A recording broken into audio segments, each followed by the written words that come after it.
Blog Talk Radio.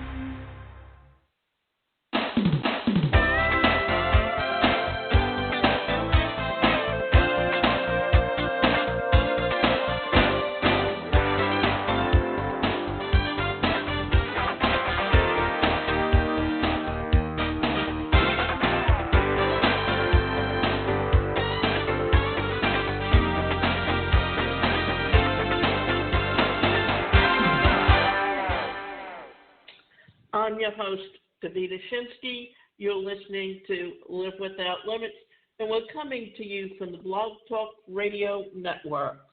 Today's show, we will talk about the 6 secrets for your survival in the gig economy. Looking to make a side hustle your main thing, these key tips will let you skip my decades worth of mistakes. Now, why are we talking about the gig economy? Because we're now into building a business online. And there's a story that I always have told that I think is bear repeating here because it shows you just how the economy changes, the technology changes, and how it all affects where we are in the workplace today and how successful we can be if we choose to be. Because if you look at the beginning of the 20th century, which was over 100 years ago, what was going on was that many people were migrating to the United States from Europe. And what were they doing? They were bringing their skills with them. If you've ever watched Fiddler on the Roof and you remember how he took the milk on his wagon with the horse and he would go from home to home selling milk. Well, when they came to the United States, they took their weighers and they put them on push carts and they sold them on street corners. It was all a local business done within that little small community. Eventually, some of those push carts went into retail stores, and then some of them became corporations. Now, the first generation born in this country, they often went to fight in the war because they wanted to give back to their country what their country had given to them. And their children were known as the baby boomer generation. But what happened with the first generation born in this country is they went to work for the corporation. They worked their way up into middle management and upper management. Then after 25 years, they got their retirement. And their retirement party, they got a gold watch for the service that they gave to their country. It was also a time when they looked at Social Security as being their way of living a comfortable life. But their children, who were the baby boomer generation, they followed their parents into the corporation. And many of them, after 20, 25, even 10 or 15 years, that was when corporations were merging.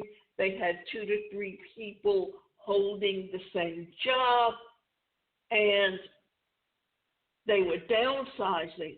So what happened was these corporations, because there was an unwritten rule at the time that when they worked for the corporation, they had a job for life, they were originally offered buyout packages. In those buyout packages, they were given health care, they were given 6 months pay, which gave them an opportunity to find another job, or if they wanted to start their own business. And that was also around the same time that you saw the Y2K era, and you had the upgrowth of the dot-com era, and then a lot of those, because they were so inflated, they went under and basically lost everything. But the mentality had already changed so that with Generation Y, Generation Z, you're finding that there's no guaranteed jobs with the corporation. Now, what we're also seeing is that colleges have not changed how they teach students to look for a job. They still think in terms of to go to work for the corporation, but you really need to change your mindset and think more about working from home, because what companies are doing is instead of keep renting larger and larger space to need more people with the computer, all they're doing is they're giving the employees the software in the computer, and they're giving them a phone, and the individual has to go home, set up the internet and the phone service, and then all the calls are rerouted into the computer so that you can have a lot of flexible time and you can be working from home. Also, with the computer, with companies starting more and more websites and being solopreneurs, then what they're doing is they're looking for people to work with them and help them to build and grow that business that they have and to figure out how they're going to market it successfully. And now what you're seeing is the outgrowth of digital marketing and affiliate marketing, and it's a way for you to create that side gig and help you to create and supplement your income while you build and grow a business of your own. So while life as a free agent can be liberating and exciting, it can also be tough to navigate, and there are plenty of potential pitfalls along the way. I've been a full-time freelancer for 12 years now, writing and working while raising a family and traveling or living on 5 different continents along the way. Over those years, I've had plenty of successes and failures, made a fair amount of mistakes, and learned some tricks that I think can apply to most trades. So here are 6 secrets to surviving the 21st century gig economy. A reality check to kick this list off. Unless you have already accumulated all the wealth you and your family will need for the rest of your lives, there is no such thing as a true independence. Almost no one gets to wake up and do whatever they want all day and be assured that someone will pay them for whatever that is. We are all accountable to a client or an audience or a market that is willing to compensate us for the value that we can provide. This all might seem obvious, but many people hear the word freelancing and have visions of freedom and independent lifestyle. Does provide that, but that doesn't mean it's a total free-for-all. It's important to always remain realistic. And here's the first thing I want you to think about when it comes to being realistic. Because I'm on Quora, and on Quora, people will ask questions. And one of the first questions that I've seen over and over again is, what's the highest paying affiliate program in 2019 or whatever year it's in? But guess what? You don't want the highest paid. You want to first look at what industry you want to work in. Then you want to look at what niche within that industry needs to be filled. And is that something that you have a true interest in working in? because if you have a true interest in it, then it does not matter what the affiliate program is. If you truly believe in that product and that service, you're going to talk about it and you're going to market it and you're going to find ways to generate an income from it. But if it's something that you have no interest in whatsoever, then I don't care how much of an affiliate you are with that program or how high paying it is, you are not going to do anything with it. So therefore, you need to consider first and foremost that whatever you do, that it's a program that will take you and something that you truly want to work in. With that bitter pill out of the way, the amount of independence that comes with being self-employed really can be pretty great. However, the best practice that many people overlook is keeping you enviable situation to yourself as much as possible. The last thing your client wants to see when they're waiting for your overdue assignment is photos of you windsurfing off some gorgeous beach. This is particularly hard in the era of social media, but be careful not to be too gratuitous. Oversharing your latest travels or other expenses afforded you by the lack of 9 to 5 grind in your life. Trust me, your clients don't need and don't really want to know how great your life is. I think that's the biggest thing that people do not think about and truly don't realize. That for me, when I'm on social media and I'm posting stuff, I'm really posting about my business. And I'm letting them know what I have to offer or what it is that I'm promoting. Like if I have an e-learning course or a webinar that I'm about to offer.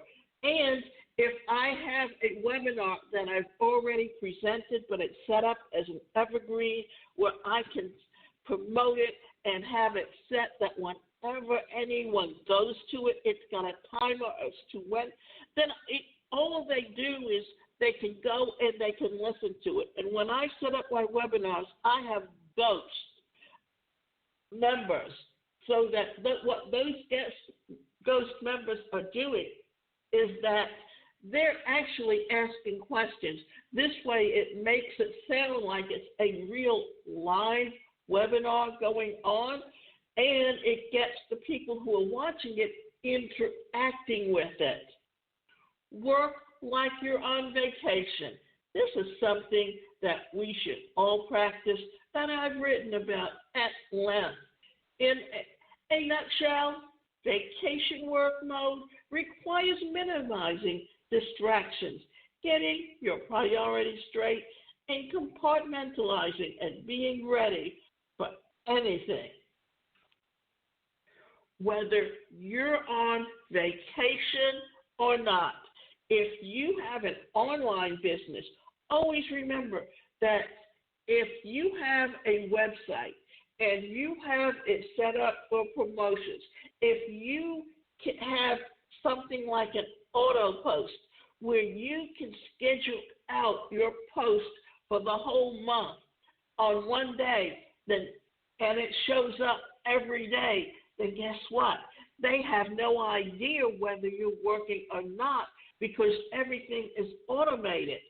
And when you are working, the best thing you can do is that you find a room within your house where you can close the door, you can put a sign up that lets people know the hours that you're at work. Then what happens is they know that during that time they cannot disturb you. And when it's around that time. When it's outside of those hours, you can always open the door. And here's a 90-day rule that I've read about and I've also listened to. But what you need to do is and this really applies more than anything in multi-level marketing, and you can apply it to affiliate marketing or whatever program you're in. But just look at it as the first 9 days 90 days where you are putting in the time and the hours and the effort to set things up so that they can be on automation down the line, because you've already established yourself within that industry and you've made sure that everything that you've done is there to get you what it is that you need to put forth. And always remember this: when you are working with someone, always think about it this much. Many years ago, and this is a way to show just how titles have changed. Years ago, you could be a secretary working in a corporation and work for 5 different people, but you had one set salary. Today, you could be working from home as a virtual assistant, have the same number of people that you're doing services to, but because you're charging each of them separately, you're ending up earning more money just working from home, giving your same amount of time, doing the same thing that you've always done, but you're actually doing it and earning more money, because instead of working for one set salary and doing work for 5 people, you're now working for yourself and charging each of those individuals separately what you want to make an hour, and guaranteeing them a certain set of hours, and then you're keeping records and giving it to them when the time comes. It's going to take longer than you think. By now, you've probably noticed that you tend to overestimate the amount that can get done in a day, or you underestimate how long most things will take. This isn't always the case, of course, but as a human who speaks to other humans, my lifelong unscientific study of what I call optimistic productivity estimation has found that we all do this, like a lot. Guard against this instinct and plan for the worst instead of, especially when setting up timelines with clients. This leads nicely into my next secret, which is to always, and I'm going to wait on that and let you go on, but I also want you to think about time management. Plan out your time, and that's how you keep yourself on track with your time, is by planning it, knowing exactly what it is that your goal is and exactly how you expect to work the business, and always think about how the things that you do with your business can help you literally build that business to exactly what you want it to be. And always remember this, that business can be done in a way that helps you to get your business exactly where you want it to be within the next few years. The thing is that for so many people, we don't realize just how and what we're doing today and how that affects where we are today, tomorrow, and in the future, because time management helps you stay on track and helps you get more done. But always remember, you might need to have some flexibility along the way. And why it is important to understand that flexibility? Because by being flexible, it allows you to understand that you can project that it may take you 15 hours to complete a project, or you can plan on presenting a program and staying within an hour, but you never know for certain that that's the way things are going to be done.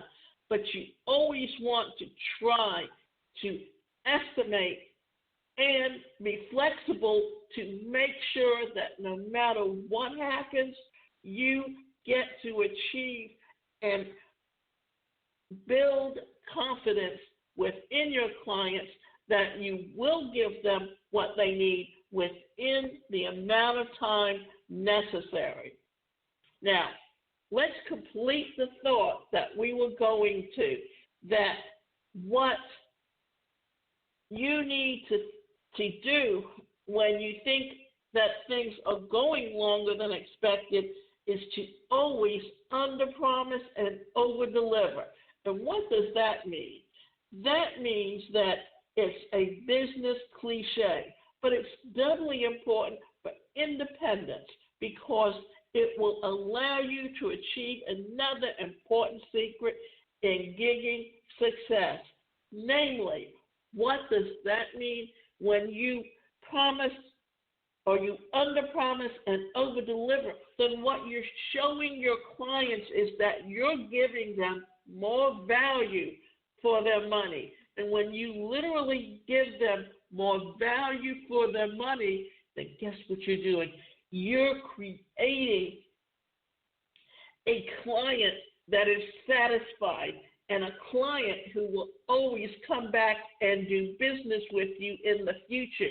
And when the time comes that you ask for referrals because you've given them more value than what you actually promised them, and this is why if you tell them that you're going to have something done within, say, 10 days, but it still takes 15 days, when you over-deliver on your promise, then what you've made them feel like is that by allowing you that extra time to do whatever project you were working on for them, that you actually put out a lot of effort and that you really care about them and their business and that you want to help them succeed. This is why when you are running a business, it's always important to understand just how much someone can refer business to you and just how important that is to your business. Nailing down steady work and repeat clients. Yes, I know. This is starting to sound a lot like the rat race kind of work that you were trying to escape via freelancing. Working steadily for the same people seems more like a full-time job, right? Please reread items number 1 on the list before continuing. Welcome back. Now, remember that always courting new clients means a lot more time spent pitching and prospecting and basically working unbillable hours. It's exhausting and essentially unpaid work. Repeat business is always good business, especially for a freelancer. That's why one of the things that I want to talk about, and let's go back and reiterate what number 1 is. Number 1 is a reality check to kick this list off. And that says, unless you have already accumulated all the wealth that you and your family will need for the rest of your lives, there is no such thing as a true independence. So, when we're talking about you getting repeat business, if you over deliver when you and under promise, then what you are guaranteeing yourself is that they will appreciate the effort. Therefore, they will continue to come to you. You know what? You've got competition out there. You've got someone else that's going to try and undercut what you're doing. But if you put out the best quality of work possible, then you are going to get the repeat business. Now, when I go to the gym, one of the things that I've met someone, and he does remodeling, and his biggest competition are the immigrants that have come to this country because they undercut his work. So that what's happening is as he's told me, that he likes Trump. Why does he like Trump? Because Trump is looking to keep out all of those people who he deems as not responsible. And in his case, he's doing it because he's bigoted or disrespectful. You can just hear it in the things that he says, but I understand why he feels that way, and I can't say I condone it, but I do understand it, and I do appreciate where he's coming from. So there you have it, the 6 of the secrets that I really wish someone had shared with me when I started my business. Keeping only above in mind might not guarantee your success as a freelancer, but I guarantee that it will make your journey less painful. And always remember this, that being a freelancer, there are sites you can go on like Fiverr, Freelancer, Elancer, and you can register. And you know what? Especially if you're in digital marketing in today's marketplace, always remember that you're in an industry that is literally growing. It's still in its infancy, and very few people understand exactly what it is. I started podcasting 13 years ago, and when I started podcasting was in its infancy, and no one understood it. Today, everyone understands it, and everyone understands how important it is to their business to use podcasting.